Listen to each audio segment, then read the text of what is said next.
काम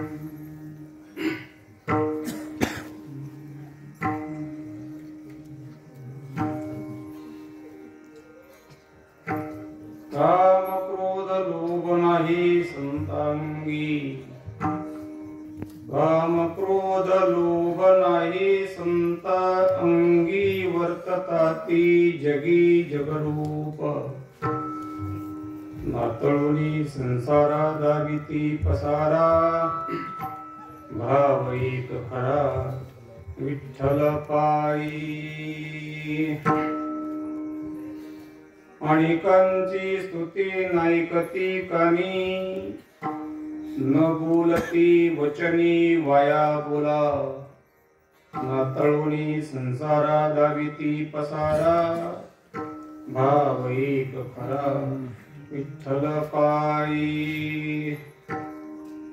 एका जनार्दनी तेची संत तारो, एका जनार्दनी तेची संत तारो, भवाचा सागरू उतरीती, नातळोने संसारा दाविती पसारा, भाव एक खरा विठ्ठल पायी. विठ्ठला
कीर्तनात येऊन बघायचं नसतं.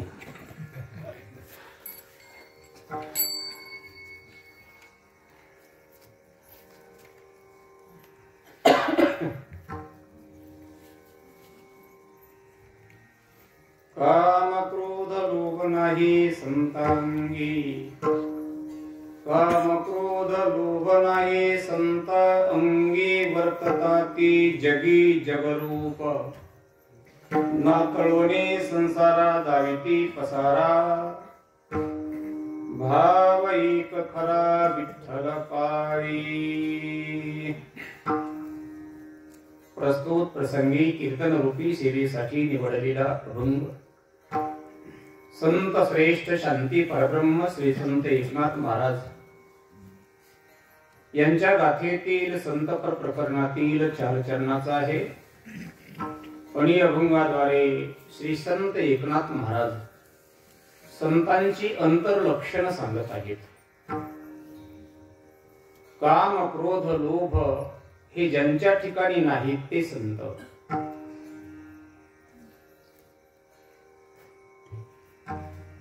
काम क्रोध लोभ हे ज्यांच्या ठिकाणी नाहीत ते संत. मग ते संत या जगामध्ये राहतात, म्हणजे जनसामान्यांच्या मध्ये राहतात का कुठे एकांतामध्ये गुहेमध्ये राहतात. वर्तताती जगी, जगामध्येच राहतात आणि जगासारखंच होऊन राहतात. काही वेगळीच भासू देत नाही, पण सर्वसामान्य संसारी लोकांसारखं राहत असताना सुद्धा ते संसारी लोकांसारखं दिसत असताना सुद्धा पण संसाराने मात्र आसक्त होत नाही. नातळोनी संसारा दाविती पसारा, पण भाव एक खरा विठ्ठल पायी. भगवंताविषयी एक भाव आणि तो खरा भाव. त्याचं स्पष्टीकरण पुढे करतायत एकनाथ महाराज. एका भगवंता विना ते अन्य देवाची स्तुती केलेली आपल्या कानाने ऐकत नाहीत, म्हणजे नाव घेतलेलं ऐकत नाहीत आणि स्वतःही ते घेत नाहीत. अनेकांची स्तुती नाही कती काडी न बोलती वचनी वाया बोला. आपल्या तोंडाने देवाशिवाय दुसरं काही बोलत नाही. या लक्षणाने युक्त असणारी संत या जगाला भवसागरातून तारून नेऊ शकतात.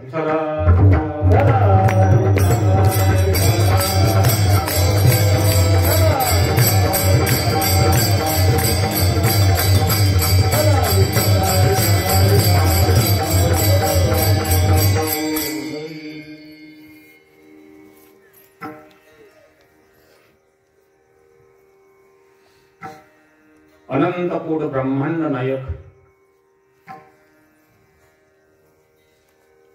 भगवान प्रभूंचे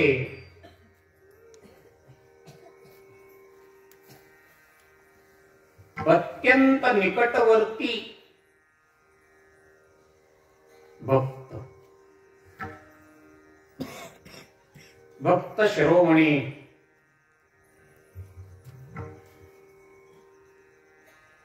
स्वामी रामदासजी यांच्या पदस्पर्शाने नामचिंतनाने पुनीत झालेली ही पुण्यभूमी आणि याच पुण्यभूमीवर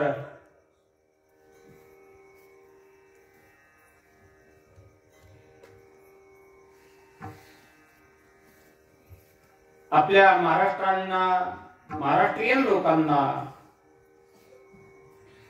आदर्श ज्यांनी दाखवला अशी आदर्श माता, अशी आदर्श माता, आदर्श नारी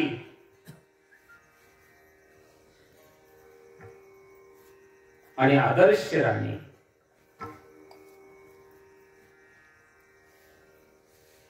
राष्ट्रमाता, राजमाता जिजाऊ मा साहेब तथा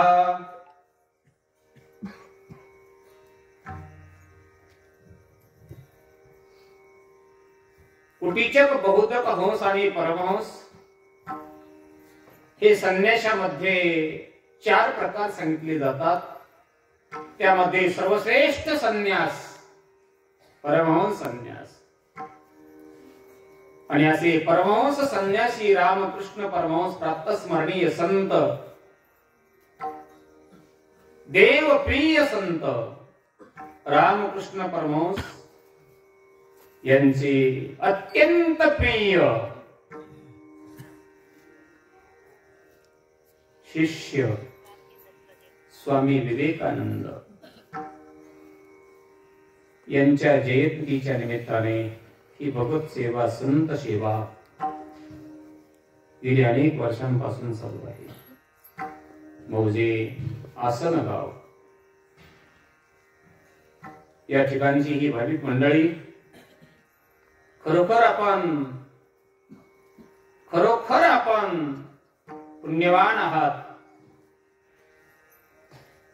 आमच्या सारख्या बाहेर गावून येणाऱ्या आणि जाणाऱ्या लोकांना सुद्धा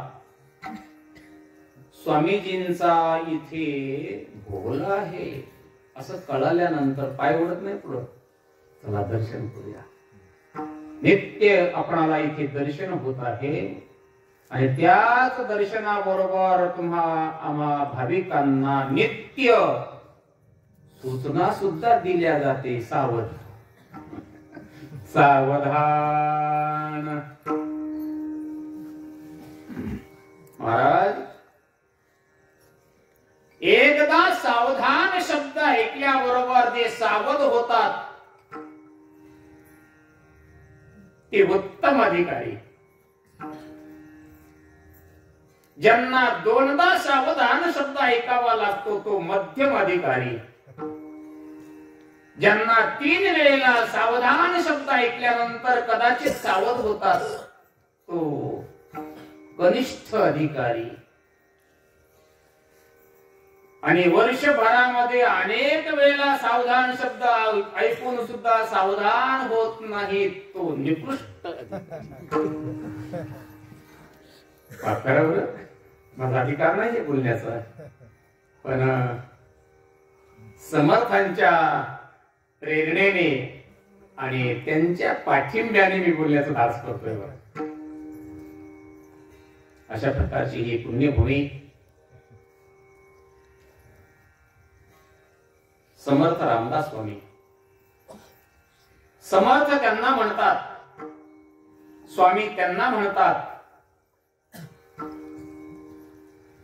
रामस्य दासः सह रामदासः.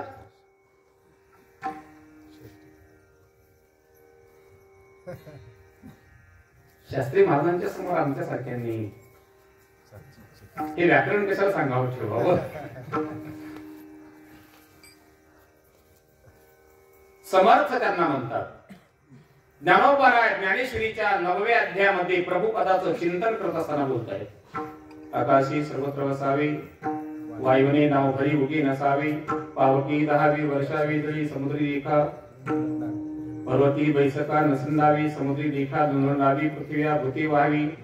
म्या बोलविल्या वेदू बोली, म्या चालविल्या सूर्य चाले, म्या हलविल्या प्राण वाले जू, जगाती चाळता म्याचे नेमिला साता, काळू ग्रासी तशी भूताया मणियागती, पंडू सुद्धा सकळी दयाची ऐसा जो समर्थ.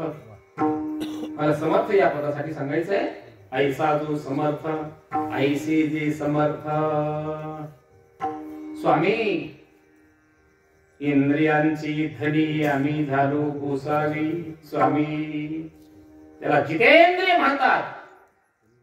श्रीमद भगवद्गीतेच्या 5व्या अध्यायातील 7व्या श्लोकामध्ये त्याला जितेंद्रिय म्हणतात.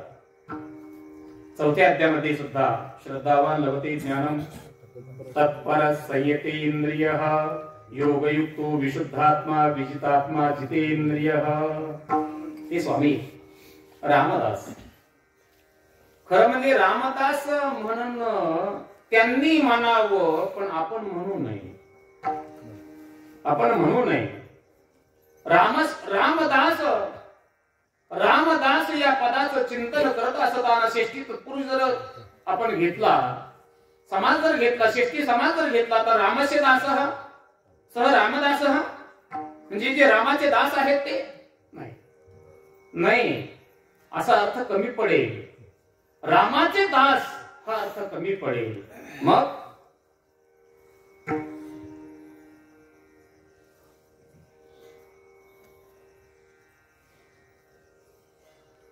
त्या प्रभूला सुद्धा बरं वाटेल, त्या प्रभूंना सुद्धा बरं वाटेल की आपल्या भक्ताबद्दल जर आपण असा गौरव करत असाल तर. मग कसा अर्थ घ्यावा? राम आहे दास ज्याचा, राम आहे दास ज्याचा, सह रामदासः विठला विठला.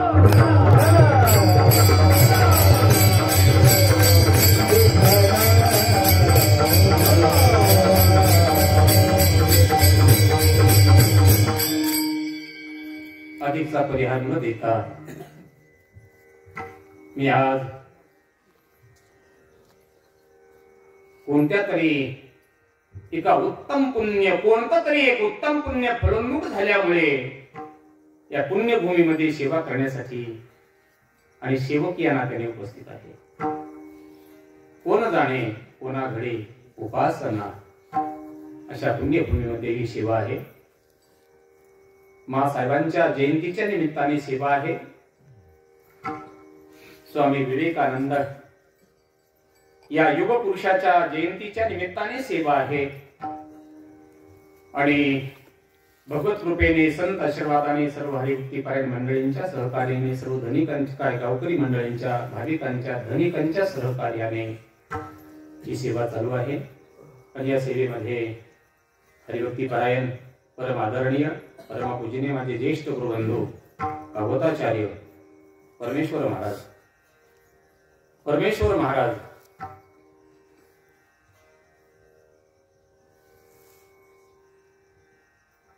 हे साधू पुरुष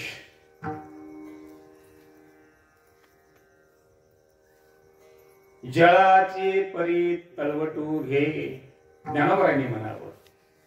तसं पाणी वरून सोडा पण ते तळालाच जात. तसं कितीही हे असू द्या, यांनी तळच धरलेलं आहे. ही नम्रता आहे. संत नम्र असतात. सज्जनांनो, संत नम्र असतात. नम्र झाला भूता तेने कोंडिले.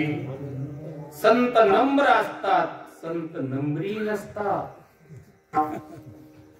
संत नम्र असतात.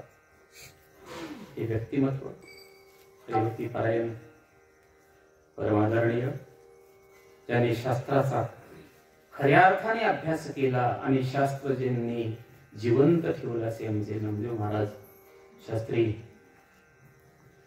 योगायोगाने खरं माझा अधिकार नव्हता महाराजांना कीर्तन ऐकण्यासाठी चला म्हणण्याचा, पण आपण जाऊया वेळ असेल तर. वा, 1 मिनिटात तयार. हरिभक्ती पारायण नामनिर्देश करून जरा आनंदे महाराज, पांडुरंग महाराज आनंदे. वा वा वा वा, रामकृष्ण हरी. अनेक वेळा शब्द ऐकून आहे, पण भेटीगाठी नसल्यामुळे त्यातला सर्व परिसर आमचे हरिभक्ती पारायण सर्व ही महाराज मंडळी आमची ही लाडाने आलेली लाडानी आलेली ही लाडाने मंडळी महाराज मंडळी. आपण सर्व आदरणीय श्रोते आणि मधुकररावजी बाप्पा, आपण सर्व माता भगिनी, मृदंग वादक ही माझी आवडती विद्यार्थी मंडळी. मला नामांकित गुणीजनांपेक्षा, म्हणजे नामांकित गुणीजन कामाचे नाहीत असं नाही, नामांकित गुणीजनांपेक्षा ही मंडळी अधिक प्रिय आहे. मी यांना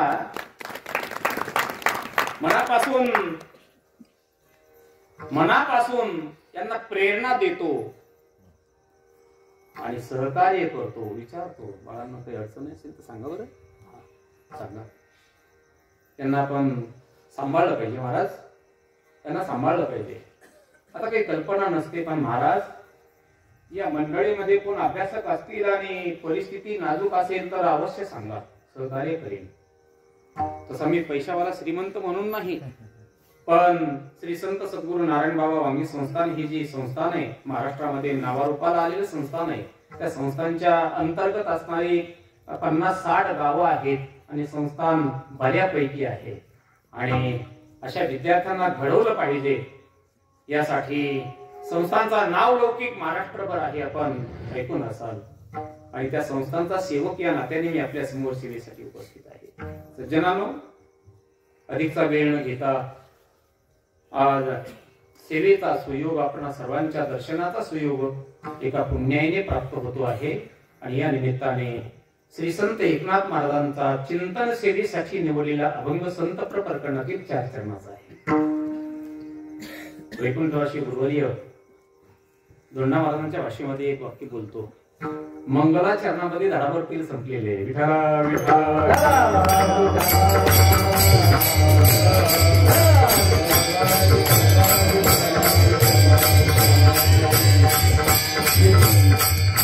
श्री संत एकनाथ महाराज या अभंगामध्ये संतांची अंतर्लक्षण सांगतात.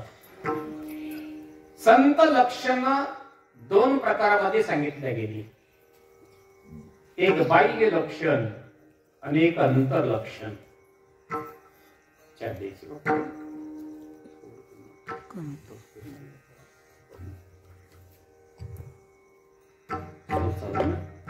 स्वराकडे लक्ष करायचं. हा जो स्वर चालू आहे त्याच्याकडे लक्ष करायचं.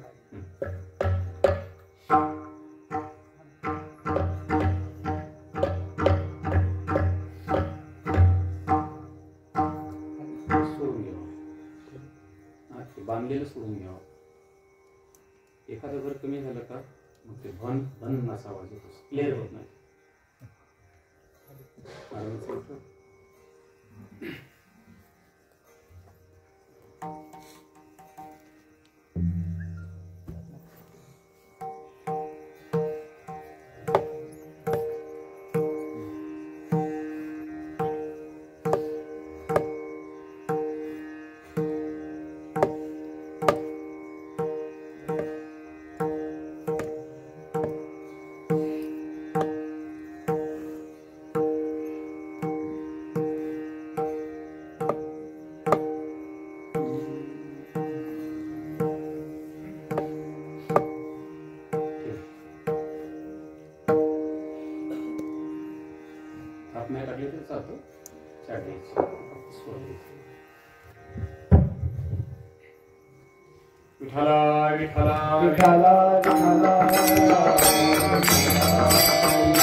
संत वाङ्मयामध्ये दोन प्रकारामध्ये सांगितले गेले, एक बाह्य लक्षण आणि एक अंतर्लक्षण. बाह्य लक्षण जी लक्षणं शरीरावर धारण केलेली दिसतात, आपल्या भाषेमध्ये बोलू, जी लक्षणं बाहेरून दिसतात ती बाह्य, आणि जी लक्षणं अंतःकरणाने धारण केलेली असतात ती अंतर. करण ही करणच आहे, पण आतमध्ये करण असल्यामुळे त्याला अंतःकरण असं म्हणतात. आणि जी लक्षणं अंतःकरणाने धारण केलेली आहे ती अंतरंग लक्षण. ही दोन प्रकारची लक्षणं. तसा विचार केला तर बाह्य लक्षणाला तेवढं मूल्य नाही, अंतर्लक्षणाच्या सापेक्ष बाह्य लक्षणाला तेवढं मूल्य नाही, पण तरीही व्यर्थ नाही, पण तरीही तेवढं मूल्य नाही. ज्ञानोबा एक दृष्टांत देत आहेत ज्ञानेश्वरीमध्ये.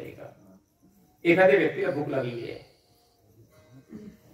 आणि भूक लागलेली व्यक्ती गावामध्ये, तुला भाकरी मिळेल, थोडं खाण्यासाठी काही मिळेल, भूक लागली हो, भूक लागली हो, तुमच्यासारखे सज्जन भेटले, या या. भुकेचा विचार करणारी मंडळी सुद्धा आहे बरं जगामध्ये, या या. बरं वाटलं, आतमध्ये घेतलं. एका वाटीमध्ये बासुंदी आणली. वा, भूक लागलेली व्यक्तीला असं वाटू लागलं किती दयाळू, बासुंदी आणली. बसलेले होते, झोपा. बसलेल्या त्या भूक लागलेल्या व्यक्तीला झोपवलं, त्यांचं पोट उघडं केलं, तपासण्यासाठी नाही.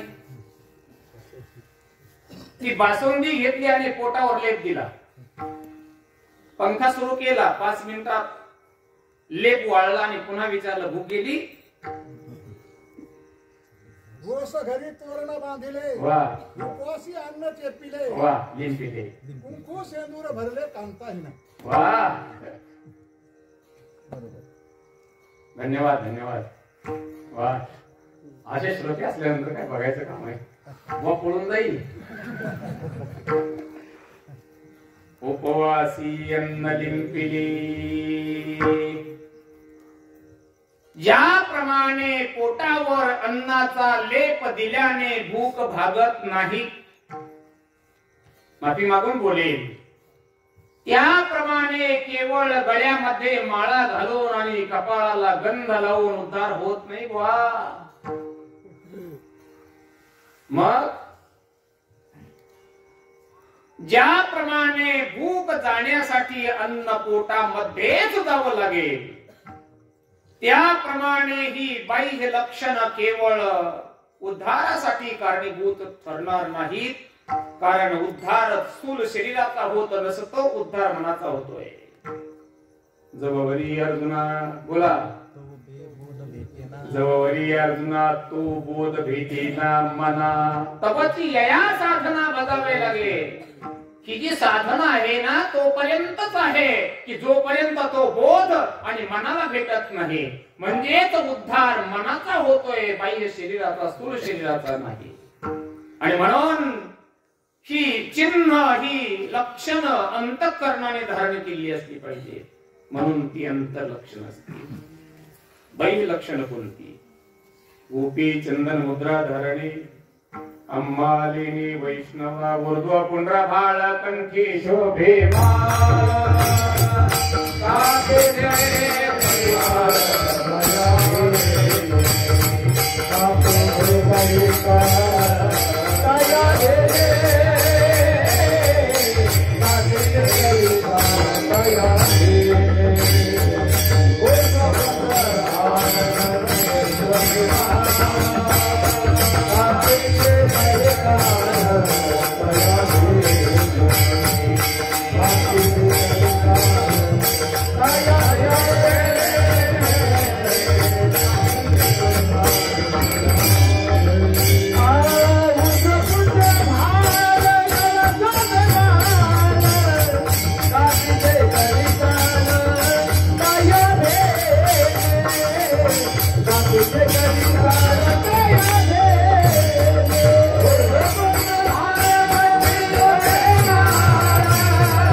तुळशीच्या माळा हार निर्वतीकारी टाळ मृदंग गाई पुष्पांचा वर्षाव अनुपम्य सुख सोहळारी.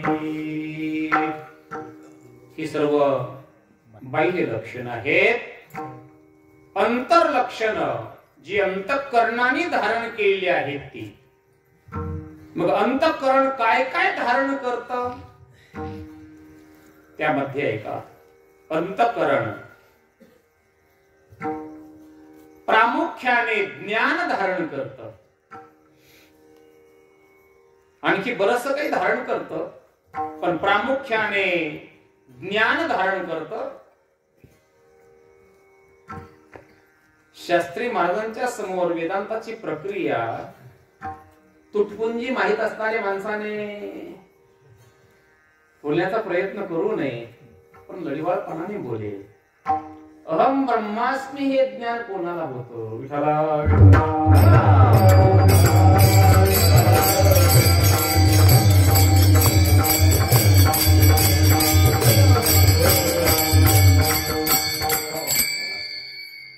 ही अंतर्लक्षण अंतःकरणाने धारण केलेली ही लक्षणं.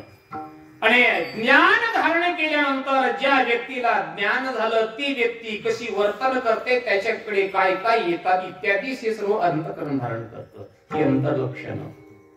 म्हणून बाह्य लक्षण आणि अंतर्लक्षण दोन प्रकारची लक्षणं सांगितल्या गेली. त्या अंतर्लक्षणामध्ये आता आहे का अंतर्लक्षणामध्ये दोन प्रकार करा. एक अन्वयात्मक लक्षण आणि एक व्यतिरेकात्मक लक्षण. एक अन्वयात्मक लक्षण. अन्वयात्मक लक्षण त्याला म्हणतात. उदाहरणार्थ श्रीमद भगवद्गीतेच्या 16व्या अध्यायाच्या पहिल्या 3 श्लोकामध्ये दैवी संपत्तीच्या 26 गुणांचं वर्णन आहे. महाराज, श्रीमद भगवद्गीतेच्या 16व्या अध्यायाच्या पहिल्या 3 श्लोकामध्ये दैवी संपत्तीच्या 26 गुणांचं वर्णन आहे. हे 26च्या 26 गुण व 26 गुणापैकी एखादाही गुण ज्यांच्या ठिकाणी असेल ते संत असं जे वर्णन असेल ते अन्वयात्मक. श्रीमद भगवद्गीतेच्या 16व्या अध्यायाच्या 4थ्या श्लोकामध्ये आसुरी संपत्तीच्या 6 दोषांचं वर्णन आहे. या 6 दोषापैकी एखादाही दोष ज्यांच्या ठिकाणी नाही ते संत हे व्यतिरेकात्मक लक्षण असेल. येण्याप्रमाणे अन्वयात्मक आणि व्यतिरेकात्मक त्याचा सरळ सरळ अर्थ असा आहे. संत असे असे असतात अन्वयात्मक आणि संत असे नसतात व्यतिरेकात्मक. लक्षात आलं? भक्त ऐसे जाणार